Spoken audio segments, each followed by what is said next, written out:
Kannur vision charge ഷീറ്റിലേക്ക് പ്രിയ പ്രേക്ഷകർക്ക് സ്നേഹപൂർവ്വം സ്വാഗതം. ചാർജ് ഷീറ്റിൽ ഈ എപ്പിസോഡിൽ ഒരു മൃഗീയ കൊലപാതകത്തിൻ്റെ നാൾവഴികളിലൂടെയാണ് സഞ്ചരിക്കുന്നത്.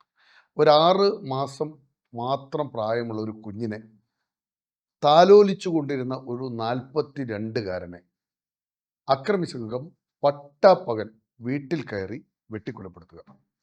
അതിന് മകളടക്കം സാക്ഷിയാകും. 29 വെട്ട് ആ മനുഷ്യൻ്റെ ദേഹത്ത് ഉണ്ടായിരുന്നു. അതിലൊരു വെട്ടിൽ അദ്ദേഹത്തിൻ്റെ തല കഴുത്തിൽ നിന്ന് വേർപെട്ട അവസ്ഥയിലായിരുന്നു. തലശ്ശേരിയിൽ തന്നെയാണ് ഈ കൊലപാതകം നടന്നത്. സുരേഷ് ബാബു വധം എന്നാണ് അതിനെ പോലീസുകാർ വിശേഷിപ്പിക്കുന്നത്. ആ പേര്, കൊല്ലപ്പെട്ടയാളുടെ പേരതാണ്. അതിൻ്റെ രാഷ്ട്രീയവും ഒന്നും നമ്മൾ പറയുന്നില്ല. മൃഗീയമായ ആ കൊലപാതകത്തിൽ അച്ഛനെ കൊന്ന കേസിലെ പ്രതികളെ ശിക്ഷിപ്പിക്കാനായി മകൾ നടത്തിയ പോരാട്ടത്തിൽ ആ മകൾക്ക് വേണ്ടി ഹാജരായ അഭിഭാഷകനാണ് ഇന്ന് നമ്മോടൊപ്പം ചേരുന്നത്. ആ കൊലപാതകത്തിൻ്റെ നാൾവഴികളിലൂടെ നമുക്കൊന്ന് സഞ്ചരിക്കാം. പ്രേക്ഷകർക്കും അന്ന് ആ മകൾക്ക് വേണ്ടി കോടതിയിൽ ഹാജരായ പി പ്രേമരാജൻ എന്ന അഭിഭാഷകനും ചാർജ് ഷീറ്റിലേക്ക് സ്വാഗതം. ഈ സാക്ഷികളുടെ മുഴുവൻ വിസ്താരവും എത്ര നാൾ കൊണ്ട് തീർന്നു? അത് ശരിക്കും ഏകദേശം ഒരു 4 മാസം കൊണ്ട്. ഇപ്പൊ നിങ്ങൾ ഈ പറഞ്ഞ ബന്ധുക്കളല്ലാതെ പിന്നെ ഏതൊക്കെ സാക്ഷികൾ അതിനകത്ത് വിസ്തരിച്ചു തന്നു? പിന്നെ പ്രധാനമായിട്ടും ഈ സംഭവ സ്ഥലം ആശ്രിത സാക്ഷികൾ, ദൃക്സാക്ഷികളായിട്ട് ഇവര് മാത്രമേ ഉള്ളൂ. 2 ആയുധങ്ങൾ കണ്ടെടുത്തിട്ടുള്ള 2 റിക്കവറി സാക്ഷികൾ. ഇതാണ് പ്രധാനമായിട്ടും. ഫോറൻസിക് സർജനും അതുപോലെ അദ്ദേഹത്തിന് 3-4 മണിക്കൂറായിരുന്നു അദ്ദേഹത്തിനെ ക്രോസ് ചെയ്തത്. ഫോറൻസിക് സർജനെ ഈ മുറിവുകൾ വെച്ച് ആയുധങ്ങൾ വെച്ച് കാണിച്ചു കൊടുത്തു. അദ്ദേഹം എക്സ്പെർട്ട് ആയിരുന്നു. ഡോക്ടർ ഉന്മേഷ് നമ്മൾ കേട്ടിട്ടുണ്ട്. തൃശ്ശൂര് ആ വിവാദമായ ഒരു കേസിലൊക്കെ ഉണ്ടായിരുന്നു. അദ്ദേഹം വളരെ എക്സ്പെർട്ട് ആയിരുന്നു കേട്ടോ. അദ്ദേഹം വേറൊരു ഫോറൻസിക് സർജനും തമ്മിലുള്ള ഒരു ഇഷ്യൂവിന്റെ മേലെയായിരുന്നു അദ്ദേഹം ബലിയാടായത്. ഉന്മേഷ് വളരെ സത്യസന്ധനും വളരെ എഫിഷ്യന്റുമായ ഡോക്ടറാണ്. അന്ന് പോസ്റ്റ്മോർട്ടം, ആ കേസ് പോസ്റ്റ്മോർട്ടം സന്ധ്യവതാണോ എനിക്കറിയില്ല. നമ്മുടെ ആ ഒരു ഏതൊരു കേസിലായിരുന്നു. അപ്പൊ അതില് ഷെർലി വാസു ആയിരുന്നു ഇപ്പുറത്തുണ്ടായിരുന്നത്. അപ്പൊ അദ്ദേഹത്തിനെ ക്രൂശിച്ചു. അവസാനം അദ്ദേഹത്തിന് അനുകൂലമായിട്ട് ഹൈക്കോടതി വിധി വന്നു. അദ്ദേഹത്തിന് 3.5 മണിക്കൂറായിരുന്നു ക്രോസ് ചെയ്തത്. എന്തുകൊണ്ടാണ് അങ്ങനെ ക്രോസ് ചെയ്യേണ്ടി വന്നത്? ക്രോസ് ഇങ്ങനെ ഈ ആയുധങ്ങളും മുറിവുകളും വെച്ച് ക്രോസ് ചെയ്യുന്ന സമയത്ത് അദ്ദേഹം ഓരോ ചോദ്യങ്ങളും എക്സ്പ്ലെയിൻ ചെയ്ത് കോടതിക്ക് മുന്നിൽ പറഞ്ഞു. അതുകൊണ്ട് പ്രതിഭാഗത്തിന് യാതൊരു ആനുകൂല്യവും അന്ന് കിട്ടിയില്ല. ആ വെട്ടിയ വെട്ടുകളും ഏറ്റവും വലിയ മുറിവ് ഏതാണെന്നാണ് ഏറ്റവും കഴുത്തിനും തലക്കുമേറ്റ മുറിവാണ് പ്രധാനമായും.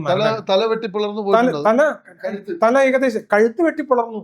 അത് വെട്ടി പിളർന്നതിന് ശേഷം തലയ്ക്ക് വീണ്ടും മുഖത്ത് വെട്ടുകയാണ്. മുഖം വെട്ടി വികൃതമാക്കുകയാണ്.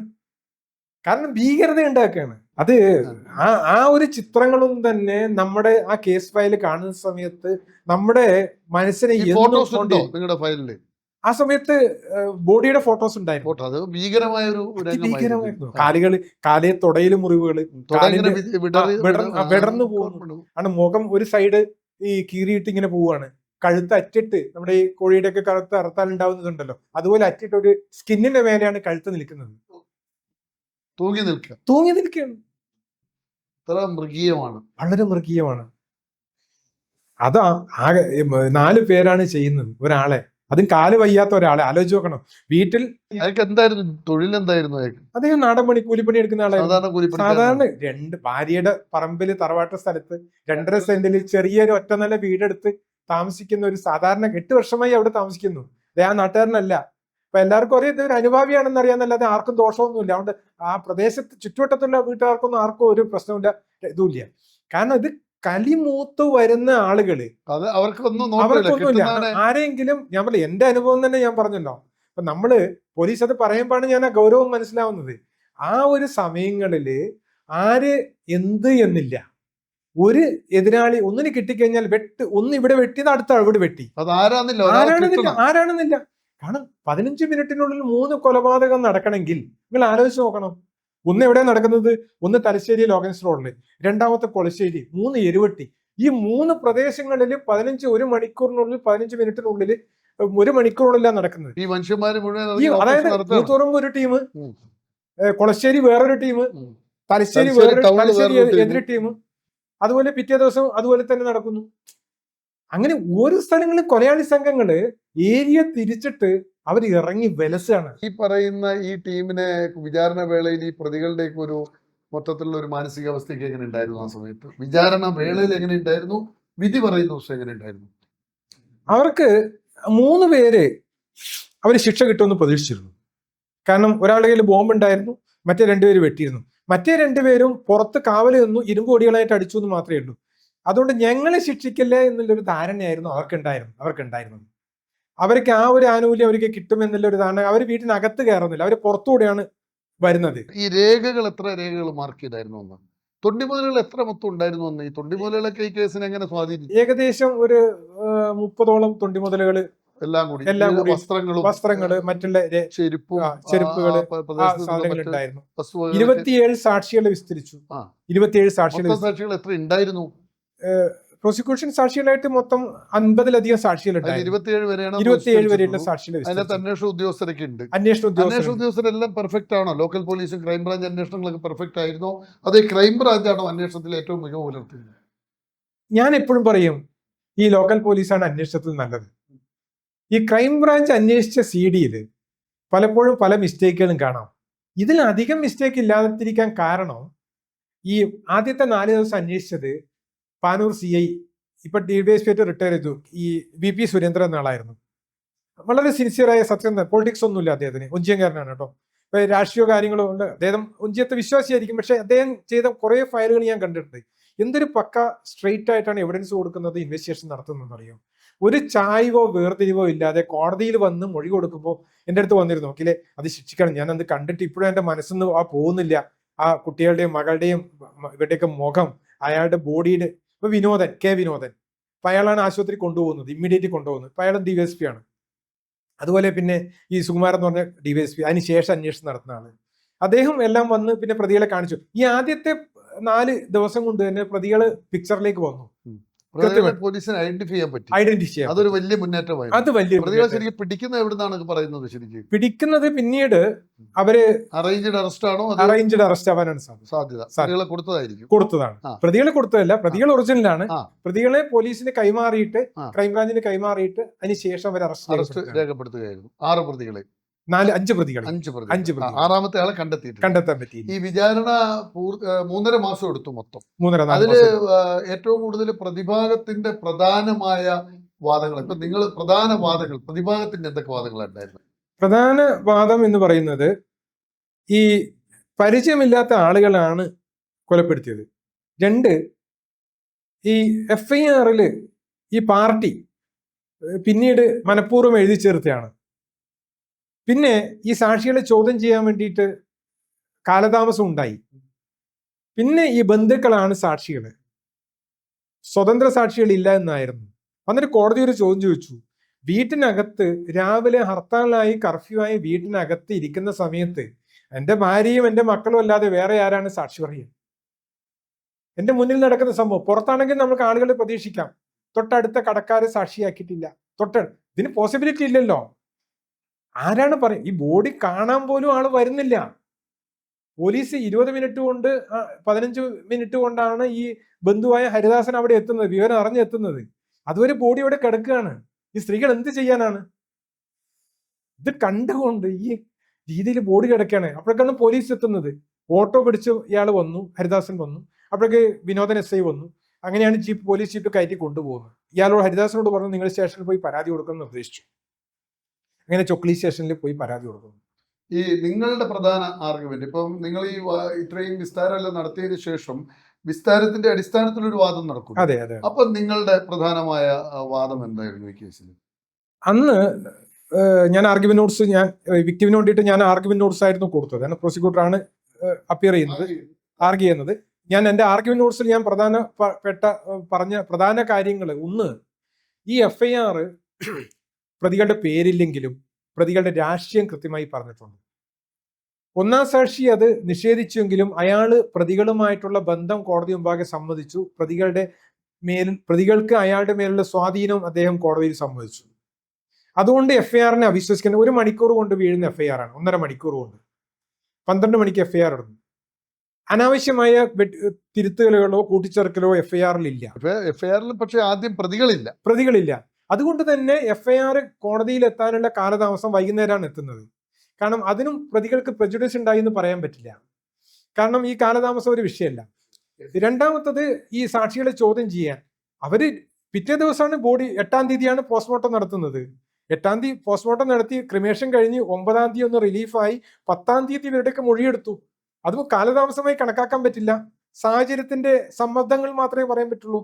പിന്നെ വീട്ടിലെ അമ്മ, ഇളയമ്മ, ഭാര്യ, മകള്, അനുജന്റെ ഭാര്യ, കുട്ടികള്, എന്തിന് ഇവര് കള്ളം പറയണം? കൺമുന്നിൽ വെച്ച് നടന്ന സംഭവത്തിൽ അവർക്ക് പോയി പരാതി കൊടുക്കാൻ പറ്റില്ലല്ലോ. നിങ്ങൾ അത്തരം വാദങ്ങളാണ് നിങ്ങൾ ഉന്നയിച്ചത്. തീർച്ചയായിട്ടും എന്ത് ശിക്ഷ കൊടുക്കണം എന്നാണ് നിങ്ങൾ ആദ്യം ആവശ്യപ്പെടുന്നത്? പരമാവധി ശിക്ഷ കൊടുക്കണം എന്നാണ് ആവശ്യപ്പെട്ടത്. പിന്നെ അന്നത്തെ സാഹചര്യത്തിൽ ആരായിരുന്നു അന്ന് ജഡ്ജ്? അന്ന് ബൈജു സാറായിരുന്നു, ആർ എൽ ബൈജു സാറായിരുന്നു. അദ്ദേഹം പക്ഷെ അന്ന് ഈ രാഷ്ട്രീയ കൊലപാതകങ്ങളായതുകൊണ്ടും ആ ഒരു സാഹചര്യങ്ങൾ നിരവധി അപൂർവത്തിൽ അപൂർവമായ ഒരു കൊലപാതകം എന്ന് വിശേഷിപ്പിക്കാൻ പറ്റില്ല. ഈ ഒരു പർട്ടിക്കുലർ പൊളിറ്റിക്കൽ വെൻഡേറ്റയില്, പൊളിറ്റിക്കൽ വൈരാഗ്യത്തിൽ എനിമിറ്റി പ്രകാരം നടത്തിയതുകൊണ്ട് പറ്റില്ല എന്നും. എന്നാൽ അതേ സമയത്ത് ഇവർക്ക് നിയമം അനുശാസിക്കുന്ന മാക്സിമം ശിക്ഷ, മറ്റ് വധശിക്ഷ ഒഴികെയുള്ള ബാക്കി ശിക്ഷ കൊടുക്കണം, മിനിമം ശിക്ഷ, അതാണ് ജീവപര്യന്തം. അവരിത് കെട്ടിച്ചമച്ച് നമ്മളെ പ്രതികൾ നിരപരാധികളാണെന്നാണോ അവര് പറഞ്ഞത്? പ്രതിഭാഗം പറയുന്നത് പ്രതികൾ അവര് രാഷ്ട്രീയ പ്രേരിതമായിട്ട് 3 ദിവസം കഴിഞ്ഞ് ലിസ്റ്റ് കൊടുത്ത പ്രകാരം പ്രതികളാക്കിയെന്നാണ് പറയുന്നത്. അങ്ങനെയാണ് അവരുടെ വാദം. അവര് ആ പ്രദേശത്തെ പാർട്ടി പ്രവർത്തകരാണ്, അതുകൊണ്ട് ഞങ്ങളുടെ പേരിൽ ചേർത്തയാണ് എന്നാണ് അവരുടെ വാദം. പക്ഷെ ഇവരാരും തന്നെ മുഖംമൂടി ഇട്ടല്ല വീട്ടിൽ കയറിയത്. ഇവരാരും തന്നെ ഇവരോട് സംസാരിക്കുക, നീ എന്താ സുരേഷ് അവിടെ ഇരുന്നെന്ന് ചോദിച്ചിട്ടാണ് കൃത്യമായിട്ട് അതിനകത്തുണ്ട്. കാരണം ആർക്കും ഇതിൽ വെള്ളം ചേർക്കേണ്ട ആവശ്യമില്ല. ഈ സംഭവം നടന്ന് 3-ാം ദിവസം അമ്മയ്ക്കും മകൾക്കും എന്തിന് കള്ളം പറയേണ്ട ആവശ്യം? അപ്പൊ എല്ലാം കറക്റ്റ് തെളിവുകളാണ്. അങ്ങനെയാണെങ്കിൽ കുറെ പേരുടെ പേരുകൾ പറയാലോ, നേതാക്കന്മാരുടെ പേരുകൾ പറയാലോ. നേതാക്കന്മാരൊന്നും ഇല്ല ഇതിൽ, ആരുടെയും പേര് കൂട്ടിച്ചേർത്തിട്ടില്ല, ഗൂഢാലോചനയില്ല. സഡൻ അതായത് ഈ ഇൻസിഡന്റ് മാത്രമേ ഉള്ളൂ. ആസൂത്രിതമായി ഗൂഢാലോചന നടത്തിയ ഒരു കൊലപാതകമാണ് പ്രോസിക്യൂഷൻ പറയുന്നില്ല. സാധാരണ പല കേസിലും പറയൂല്ലോ ഇത് വലിയ ഗൂഢാലോചനയാണ്. കാരണം ഇത് അതായത് 2-3 ദിവസം നടക്കുന്ന 2 ദിവസങ്ങളായി നടക്കുന്ന അക്രമത്തിന്റെ തുടർച്ചയായിട്ടുള്ള അക്രമം, എണ്ണം തികയ്ക്കാൻ വേണ്ടിയുള്ള ഒരു കൊലപാതകം, അത്രയേ ഉള്ളൂ. അങ്ങനെയാണ് അതിന്റെ ഒരു കേസ്. അങ്ങനെ തന്നെയാണ് സത്യസന്ധമായി പറഞ്ഞത്. ഈ പ്രതികളെ നിങ്ങളെ വിചാരണ കഴിഞ്ഞു, വാദം കഴിഞ്ഞതിന് ശേഷം പിന്നെ വിധിക്കായിട്ട് വെക്കുവാണ്. വിധി പറയുന്ന അന്ന് ആദ്യം പ്രതികളെ ഇന്ന വകുപ്പുകൾ കുറ്റക്കാരെന്ന് കണ്ടെത്തുന്ന ഒരു സീൻ ഉണ്ടല്ലോ. ആ സീൻ പറഞ്ഞതിന് ശേഷം പ്രതികളോട് ചോദിക്കുമല്ലോ നിങ്ങൾക്ക് ശിക്ഷയെ കുറിച്ച് എന്തെങ്കിലും പറയാനെന്ന് ചോദിക്കുമല്ലോ. അപ്പൊ ഏതൊക്കെ വകുപ്പുകൾ പ്രകാരമാണ് ഇവർ കുറ്റക്കാരാണെന്ന് കണ്ടെത്തുന്നത്? ഇപ്പോ അന്യായമായി സംഘം ചേർന്നു, ആയുധങ്ങൾ ഉപയോഗിച്ച് വെട്ടി ആക്രമിച്ച് പരിക്കേൽപ്പിച്ചു, പിന്നെ കൊലപാതകം, പിന്നെ കൊല്ലാൻ ശ്രമിച്ചു, ഇവരെ ഭീഷണിപ്പെടുത്തി, കുറെ വകുപ്പുകൾ, എല്ലാ വകുപ്പുകളും നിങ്ങൾ കുറ്റക്കാരാണെന്ന് കണ്ടെത്തും. അന്നേരം തന്നെ ശിക്ഷ പറയൂല്ലോ. അന്ന് പറയില്ല. ഇവരോട് ശിക്ഷയെ കുറിച്ച് എന്തെങ്കിലും പറയാനുണ്ടോ എന്നുള്ള ചോദ്യത്തിന് മറുപടി, ഞങ്ങള് രാഷ്ട്രീയ പ്രേരിതമായിട്ട് രാഷ്ട്രീയ പ്രവർത്തകരായതുകൊണ്ട് ഞങ്ങളെ പ്രതിയാക്കിയാണ്, സംഭവമായി ബന്ധമില്ല എന്നുള്ള വളരെ കാഷ്വൽ ആയിട്ടുള്ള ഒരു മറുപടി ആയിരുന്നു. ആർക്കും ഒരു സങ്കോചങ്ങളോ കാര്യങ്ങളോ ഒന്നും ഉണ്ടായിരുന്നില്ല. വിധി പറഞ്ഞതിന് ശേഷം അവര് ഒന്ന് ഷോക്കായി പ്രതികള്. കാരണം അതിൽ 1-2 പേര് ഞങ്ങൾ വെട്ടിയിട്ടില്ലല്ലോ, ഞങ്ങൾ പുറത്ത് നിൽക്കുകയല്ലേ ഉണ്ടായിരുന്നുള്ളൂ എന്ന് പറഞ്ഞു. അങ്ങനെ കോടതി പറഞ്ഞു 5 പേര് ഒന്നിച്ചു വന്നു. 5 പേർ ഒന്നിച്ചു വന്നാൽ, ഒന്നിച്ചുണ്ടായാൽ 2 പേര് അവിടെ നിന്ന് അവർക്ക് സപ്പോർട്ട് ചെയ്ത് കഴിഞ്ഞാൽ അതും ഈ അൺലോഫുൾ അസംബ്ലി, അന്യായമായി സംഘം ചേരുന്ന അതിൽ പെടും. അവരുടെ മെൻസ്രിയ, അവരുടെ ഉദ്ദേശം അവർ കൃത്യമായി ഇന്റൻഷൻ ഷെയർ ചെയ്തിട്ടുണ്ട്. അതുകൊണ്ട് അവര് വെട്ടിയില്ല എന്നുള്ളത് കൊണ്ട് അവരത് കുറ്റത്തിൽ നിന്ന് വിമുക്തരാക്കാൻ പറ്റില്ല. 5 പേര് ഒന്നിച്ചാണ് വരുന്നത്. അതുകൊണ്ട് അവർക്കും ഈ ശിക്ഷ ബാധകമാണ്. കൂടെ നിന്ന് പ്രേരിപ്പിച്ച അവർക്കും ഇതേ ശിക്ഷ ബാധകമാണ്. 5 പ്രതികൾക്ക് ജീവപര്യന്തം, 5 പ്രതികൾക്ക് ജീവപര്യന്തം, ഒരാളെ പോലും വെറുതെ വിടുന്നില്ല. 2025 ജനുവരിയിലായിരുന്നു ഹൈക്കോടതിയിൽ വാദം നടത്തിയത്. 10 വർഷം കഴിഞ്ഞിട്ടാണ് വിചാരണ നടക്കുന്നത്. അതെ അല്ലേ? വീണ്ടും 8 വർഷം അവര് ജയിലിൽ കിടന്നതിന് ശേഷമാണ് 2025 അപ്പീൽ കേൾക്കുന്നത്. ജസ്റ്റിസ് രാജവിജയരാഘവനായിരുന്നു. 2008 കൊലപാതകം, 2018 വിചാരണ, 2025 അപ്പീലിലും ഹൈക്കോടതി ശരിവെച്ചു. ജസ്റ്റിസ് രാജവിജയരാഘവൻ ഒരു രീതിയിലും അവിശ്വസിക്കേണ്ട ഒരു കാര്യമല്ല. സുപ്രീം കോടതിയിലേക്ക് പോവുകയായിരിക്കും. സുപ്രീം കോടതിയിൽ അഡ്മിഷൻ കിട്ടാൻ സാധ്യത വളരെ കുറവാണ്. 2 കേസുകൾ കൺകറന്റായി ശിക്ഷ വന്നു കഴിഞ്ഞാൽ അത് അനുഭവിച്ച് തീരുകയാണ് സാധാരണ പതിവ്. ജീവപര്യന്തം എന്ന് പറഞ്ഞാൽ 14 വർഷം. അത് മാത്രമല്ല, അതിൽ രസകരമായ കാര്യങ്ങളുണ്ട്. ഹൈക്കോടതിയിൽ അപ്പീൽ പോയി. ഇതിൽ 2 പ്രതികൾ, ഞാൻ പറഞ്ഞല്ലോ അവര് കൃത്യം ചെയ്തിട്ടില്ല എന്ന് പറഞ്ഞ 2 പ്രതികൾ ഉണ്ടായിരുന്നു. ഇവരുടെ കൂടെയുള്ള ആളുകൾ. ഇപ്പൊ ഞങ്ങൾ 5 പേര് സംഘം ചേർന്ന് പോകുന്നതാണല്ലോ. അവർക്ക് ഹൈക്കോടതിയിൽ ഒരു പ്രത്യേക ബെഞ്ച് വന്ന സമയത്ത് ജാമ്യം കൊടുത്തു. ഹൈക്കോടതി ജാമ്യം കൊടുത്ത് അവര് ഇനിയിപ്പോ ഞങ്ങൾ ഹൈക്കോടതിയിൽ നിന്ന് വെറുതെ വിടും എന്നുള്ള ഒരു ഇതിലായിരുന്നു. രാജവിജയൻ സാറിന്റെ അടുത്ത് ആദ്യം വാദം വന്ന സമയത്ത് പറഞ്ഞു ആ ജാമ്യം കൊടുത്തത് തന്നെ തെറ്റായി പോയി എന്ന് പറഞ്ഞു. അങ്ങനെ അവരുടെ ജാമ്യം ക്യാൻസൽ ചെയ്തു, റദ്ദ് ചെയ്തിട്ടാണ് അവരെ ശിക്ഷിച്ച് ജയിലിലേക്ക് അയച്ചത്. ഈ കേസിലൊക്കെ ജീവപര്യന്തം എന്ന് പറയുന്നത് എത്ര വർഷം വല്ലതും നിഗമനം ഉണ്ടോ? അങ്ങനെ പറയുന്നുണ്ടോ? അങ്ങനെയില്ല. ജീവപര്യന്തം എന്നുള്ള ജീവിതാവസാനം വരെയാണ്. 20 വർഷം ഒക്കെ കഴിഞ്ഞു കഴിഞ്ഞാൽ അവർക്ക് ജയിലില് അവരുടെ സ്വഭാവ രീതിയും 14 വർഷമല്ലേ? മുമ്പ് 14 ആയിരുന്നു. പക്ഷെ 20 വർഷം, ഇപ്പൊ 20 വർഷമാണ് നോക്കുന്നത്.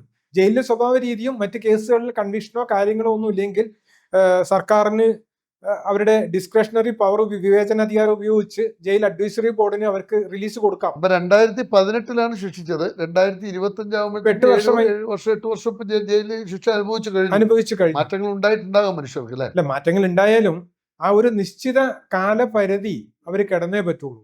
കാരണം നമ്മുടെ ജയശൻ കേസിലൊക്കെ 8ാമത്തെ വർഷമാണ് സുപ്രീം കോടതി ശിക്ഷിച്ച പ്രതി ഇറങ്ങി വരുന്നത്. ഒരാളെങ്കിലും സുപ്രീം കോടതി കൺഫേം ചെയ്തെങ്കിലും. അപ്പോ അങ്ങനെയുള്ള സാഹചര്യങ്ങളിൽ ഈ ജനങ്ങൾക്ക് നീതിപീഠത്തിലുള്ള വിശ്വാസ്യത നഷ്ടപ്പെടും. കാരണം ഭരണത്തിലുള്ള ഒരു കക്ഷിയുടെ ആളുകളാണെങ്കിൽ അവർ പെട്ടെന്ന് ജീവപര്യന്ത ശിക്ഷയിൽ ഇളവ് വാങ്ങി പുറത്തിറങ്ങി വരുന്ന എല്ലാ നാട്ടിലും നടക്കുന്നുണ്ട്. ഉത്തർപ്രദേശിലൊക്കെ ഒരു കണക്കില്ല. എല്ലാ സ്റ്റേറ്റിലും ഇത്തരം ചില കാര്യങ്ങൾ നിയമത്തെ ദുരുപയോഗം ചെയ്യുന്ന രീതിയിലുണ്ട്. അത് അങ്ങനെ വന്ന സമയത്താണ് ഹൈക്കോടതിയിൽ സ്പെഷ്യൽ ലീവ് പെറ്റീഷനും ഹൈക്കോടതി സ്വമേധയാ ഇതിൽ ഇന്റർഫിയർ ചെയ്യുകയും ചെയ്തത്. നടപടികളിലേക്ക് അയക്കരുത്. അപ്പൊ അങ്ങനെ ഇത്ര വർഷം അനുഭവിക്കണം എന്ന് പറഞ്ഞാൽ അത്ര വർഷം തന്നെ അനുഭവിച്ചു പോകണം എന്ന് പറയും. പിന്നെ അവർക്ക് 1 വർഷം ആയിക്കഴിഞ്ഞാൽ 2 മാസം കമ്മ്യൂട്ടേഷൻ കിട്ടും. അങ്ങനെ 10 വർഷം കിടക്കുമ്പോൾ 2 വർഷം കമ്മ്യൂട്ടേഷൻ കിട്ടും. 2 വർഷം ഒരു പരോളിൽ ഉണ്ടാവും.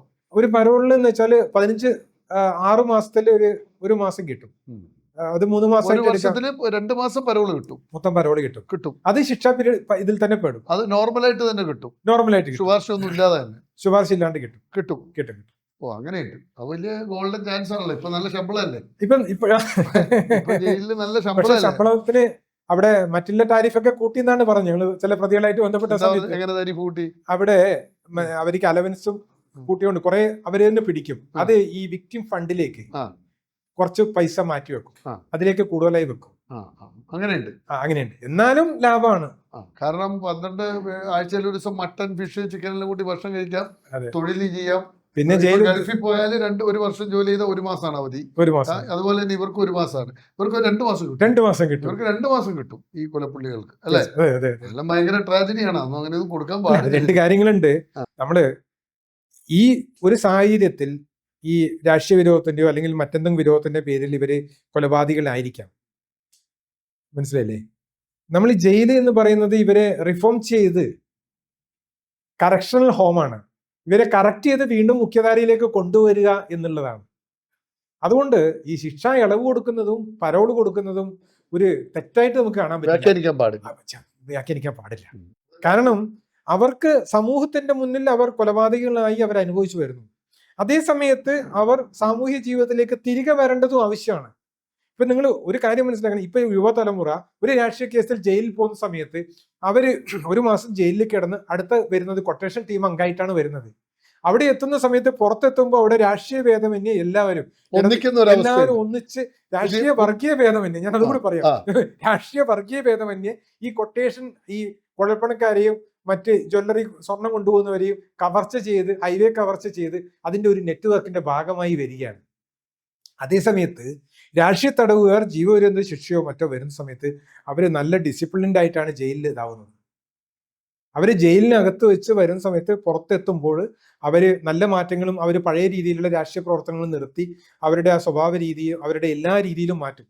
ഞാൻ ഈ 10 പേരോ അല്ലെങ്കിൽ ഒരു കൊലപാതക കേസിൽ പണ്ടത്തെ സാഹചര്യത്തില് നമ്മള് 10 പേര് പ്രതികളുണ്ടെങ്കിൽ അല്ലെങ്കിൽ 20 പേര് പ്രതികളുണ്ടെങ്കിൽ അതിൽ 1, 2, 3 ആളുകൾക്ക് അതിൽ നേരിട്ട് മനസ്സറിവോ നേരിട്ടോ ഉണ്ടാവുള്ളൂ. മറ്റ് ലിസ്റ്റ് കൊടുക്കുന്ന ഇപ്പോഴാണ് ഒറിജിനൽ പ്രതികൾ വരാൻ തുടങ്ങി. പണ്ട് ലിസ്റ്റ് കൊടുക്കുന്ന. എന്തായാലും ഈ കേസിലെ പ്രതികൾക്കെല്ലാം ജീവപര്യന്തം കിട്ടി. കുട്ടി എന്ത് പറഞ്ഞു, മകൾ എന്ത് പറഞ്ഞു വിധി അറിഞ്ഞപ്പോ? അവര് സംതൃപ്തിയാണ്. കാരണം ശിക്ഷ വാങ്ങിച്ചു കൊടുക്കാൻ പറ്റി എന്ന് പറയുമ്പോൾ അച്ഛനും അമ്മയും നഷ്ടപ്പെട്ടു ആ മകൾക്ക്. പ്രേക്ഷകരെ, നമ്മുടെ സമയം തീരുകയാണ്. ഒന്ന് ആലോചിക്കണം. അച്ഛനെ തൻ്റെ കൺമുന്നിൽ വെച്ച് അക്രമികൾ വെട്ടി നുറുക്കുകയാണ്, കഴുത്തടക്കം വെട്ടി മാറ്റുകയാണ്. അതിനുശേഷം ആ അമ്മ, അച്ഛൻ മരിക്കുന്നു, പിന്നീട് ഇത് കണ്ട് തളർന്ന അമ്മ രോഗബാധിതയായി മരിക്കുന്നു, പിന്നെ ഈ മകൾ ഒറ്റപ്പെടുന്നു. ആ മകള് അച്ഛനെ കൊന്ന അക്രമികളോട് പൊറുക്കാൻ കഴിയില്ല എന്ന് പറഞ്ഞ് പ്രോസിക്യൂഷനെ സഹായിക്കാൻ ഒരു അഭിഭാഷകനെ തേടി പോകുന്നു. അങ്ങനെ ആ അഭിഭാഷകൻ ഉൾപ്പെടെയുള്ള പ്രോസിക്യൂഷൻ വളരെ ശക്തമായി ആ കേസ് വാദിച്ച് ജയിച്ച് ആ പ്രതികൾക്ക് കീഴ്ക്കോടതിയിൽ നിന്ന് സെഷൻസ് കോടതി ശിക്ഷ വാങ്ങിച്ചു കൊടുക്കുന്നു. അത് കഴിഞ്ഞ് ഹൈക്കോടതിയും ആ ശിക്ഷ ശരിവെക്കുന്നു. ശിക്ഷിക്കപ്പെടണം ഇത്രയുള്ള ആളുകൾ. അവരും ചിന്തിക്കണം, എന്തിനായിരുന്നു ഇതെല്ലാം? ഇതാണോ രാഷ്ട്രീയ പ്രവർത്തനം?